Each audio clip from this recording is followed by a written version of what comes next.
যতখানি ডিমান্ড আছে ততগুলো আমাদের ক্রাফট নাই। যে ক্রাফট আমাদের তৈরি হচ্ছে, এগুলো তৈরি হলে তখন হয়তো আমরা এই সিচুয়েশনটাকে ইউজ করতে পারবো। আর এখন যে ঘাটটা আছে, এই ঘাটটা টেম্পোরারি ইন দ্য সেন্স যে আমরা মেইন সদরঘাট যেটা সেখানেই যাবো, 6 নম্বর জেটিতে, 6 নম্বর জেটি যেটা, কিন্তু ওখানে এখন ড্রাফটের প্রবলেম আছে। ড্রাফটের প্রবলেম থাকাতে সেই জায়গাতে আমরা ড্রেজিং করতে যাচ্ছিলাম, কিন্তু ড্রেজিং করে যে ড্রেজিংয়ের জিনিসপত্র রাখবো যে জায়গাটা এয়ারওয়ার্ক করা আছে, সেটা একজন দাবি করে মামলা করে ফেলছে। এই মামলা না ছোটা পর্যন্ত আমরা এখানে ড্রেজিং করতে পারছি না। ড্রেজিং যদি না হয় তাহলে আমরা যে ফ্যাসিলিটিটা সাধারণ জনগণকে দিতে যাচ্ছি সেটা ডিফিকাল্ট হয়ে যাবে। কাজেই আমাদের সাথে সহযোগিতা করতে হবে। আমরা এককভাবে আমরা সরকার আছে বলে সব কিছু সরকার করে দেবে আর সাধারণ মানুষ কোনো সহযোগিতা করবে না, তাহলে তো গভর্নমেন্ট কিছু করতে পারবে না। আমি তো এই জায়গা পর্যন্ত নিয়ে এসেছি, এখন বাকিটা আপনাদের সহযোগিতার প্রয়োজন আছে, বোঝার প্রয়োজন আছে। আমাদের পক্ষে আমরা যেই আমি যে মিনিস্টার আছি, কালকে আমি সবাইকে বলেছি যে আমরা পিপুলস সার্ভিস যেটা পথ ধরে করি, যেখানে যেটা করি জনগণের সহায়তার জন্য। আমরা তো কমার্শিয়াল মিনিস্ট্রি না, কাজেই সেই জায়গাতে আমার মনে হয় যে এই পর্যন্ত যা হয়েছে লিমিটেড, আমাদের যে লিমিটেড রিসোর্সের মধ্যে রয়েছে, যেটা গত 17, 18, 20, 30 বছরে হয়নি। তো এটা আমি মনে করি যে এটা সরকারের যেমন সদিচ্ছা, জনগণের চাহিদা ছিল বলেই এটা আমরা করতে পেরেছি। স্যার এখন তো সি ট্রাকটা চালু হয়েছে, ফেরিরও দাবি উঠেছে, অনেক দীর্ঘ সময় ধরে ফেরিরও দাবি আছে। এই ফেরিটা আসলে স্যার ফেরি বললে তো হবে না, নাব্যতার ব্যাপার আছে। এখন আমাদের এখানে যেটা বললাম যে আমরা এখন 6 নম্বর জেটিতে যেতে পারছি না, কারণ নাব্যতার বিষয়। সেই সমস্ত জায়গায় আমরা যখনই কোনো কাজ করতে যাই তখন এটা মামলার মধ্যে চলে যায়। মামলায় গেলে যখন স্টে অর্ডার দিয়ে দেয় তখন আবার এই মামলা ছুটাইতে হবে। এই মামলা ছুটাইতে গেলে আরও অনেক সময় লাগে।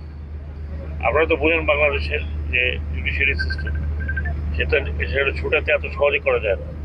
এখন তো আমরা স্পেশালি কখনো টেলিফোন করি অ্যাটর্নি জেনারেলকে, কখনো কাউকে একটু চাপ দিই যে ভাই আমাদের কাজ তাড়াতাড়ি করে দেবো। সেখানে কিছু কিছু কাজ হচ্ছে না তেমন না। কোর্টকে বোঝালে কোর্ট বোঝে, কিন্তু সাধারণ কোর্টের ব্যাপার হচ্ছে যে একজন কেউ মামলা নিয়ে গেলে সরকারের পক্ষ হলে বলে দেয় যে স্টে অর্ডার দিয়ে দেবে, মানে আপনিও কিছু করবেন না, আমিও কিছু করবো। কিন্তু যে অবস্থা আছে সেই অবস্থায় পড়ে থাকে, তার সাথে আমাদের লাভ হয়। স্যার এখন যে ভাড়া নির্ধারণ করা হয়েছে 50 টাকা এবং 40 টাকা, এটা তো মহেশখালীর মানুষ বলছে অনেক বেশি। আরে বেশি ভাড়া কত হবে? বেশি হলে বেশি দেবেন, তখন নামবো যখন তখন আমি বলবো একটু বেশি দেন, অসুবিধা নেই। এই রোডের চেয়ে ঝুঁকিপূর্ণ কিন্তু কুতুবদিয়া। আমরা স্পিড বোটে, চলন্ত স্পিড বোটে বাচ্চা প্রসবের বিষয়টাও আপনি দেখেছেন। তো এটা নিয়ে আসলে কোনো সিদ্ধান্ত একটা করে কুতুবদিয়ার মানুষের দীর্ঘদিনের দাবি স্যার। আমার কাছে দাবি আসে নাই, আমার কাছে এটা হওয়ার পরে দাবি আসছে। আপনার কাছে এখন দাবি আপনার কাছে যাচ্ছে স্যার? এখন দাবি রাখতেছেন, আমি আশ্বস্ত তখনই করতে পারবো যখন আমার কাছে ফেরিগুলো তৈরি হয়ে আসবে এবছরের শেষের দিকে। তার আগে আমার হাতে কিছু নেই। আমি দাবি বললে তা আমি এখন যদি বলে করে দেবো, তারপরে আমি তো সন্দীপে করলাম, এখানে করছি। আমার তো এটা আমার কোনো নিজস্ব সম্পত্তি না যে আমি কাকে দিব কাকে দিব না। যেখানে যেখানে বিচ্ছিন্ন জনগোষ্ঠী আছে, যেখানে যেখানে কমিউনিকেশন অসুবিধা আছে, সেখানে আমি করব, সেটাই প্রায়োরিটি। এবং আমার কাছে ওইটাই হচ্ছে সাস্টেনেবল ডেভেলপমেন্ট। যদি প্রান্তিক অঞ্চলের ডেভেলপমেন্ট না হয়, তাহলে ঢাকায় মেট্রো রেল হলো, এলিভেটেড এক্সপ্রেসওয়ে হলো, এটা দিয়ে এটা মেজার করা যায় না। আমি যদি এখান থেকে এখানে যেতে না পারি, নদী ক্রস করতে না পারি প্রান্তিক অঞ্চলে, তা আমি ওখানকে মেট্রো রেল দিয়ে কী করবো, আন্ডারগ্রাউন্ড দিয়ে কী করবো? আমার তো বেশিরভাগ জনগণ থেকে অবশ্যই দূর লাগে, গ্রাম্য, তাদের ফ্যাসিলিটি যদি না করে দেওয়া যায়, তাহলে আমরা ঢাকায় বসে শীততাপ নিয়ন্ত্রিত মেট্রো রেলে চড়লাম, আমরা বাসে চড়লাম, আমরা ভিড় রাতে ফ্লাইওভারে চড়লাম। আরেকটা গুরুত্বপূর্ণ বিষয়, সেটা হচ্ছে আমাদের নাফত দিতে যে নাব্যতা, এই নাব্যতার কারণে আমরা যতটুকু জানতে পেরেছি এখানে পোর্টে যে জাহাজগুলো আসে সেগুলো আসতে পারছে না, আমাদের জেলেরা যেতে পারে না। এটা এখন পর্যন্ত রিজলভ হয়নি। আপনারা জানেন এখন ওটা বার্মা সরকারের আন্ডারে নাই। আমি গিয়েছিলাম, আমাকে বলেছে যে সেখানে ট্রেজার গেলেই ওরা গুলি করে। ট্রেজার নামানোর কথা ছিল, ট্রেজার গিয়েছে, ফিরে গিয়েছিল, জি কারণ ওখানে গেলে ওরা ওই প্রার্থী ফায়ার করে। জি এই অবস্থাতে তো আমি আমার ট্রেজারের যে লোকজনকে তো ঝুঁকিতে ফেলতে পারি না।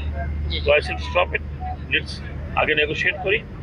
আর না ফলে যেটা আছে সেটা আলটিমেটলি কী ধরনের বন্ধ হবে আমি জানি না, কারণ আমরা একটা চিন্তা ভাবনা করছি গুন্দবে একটা স্থলবন্দর করার। তো সেটা যদি হয় তাহলে না ফলে যে বন্দরটা আছে সেটা চরিত্র বদলায় যাবে।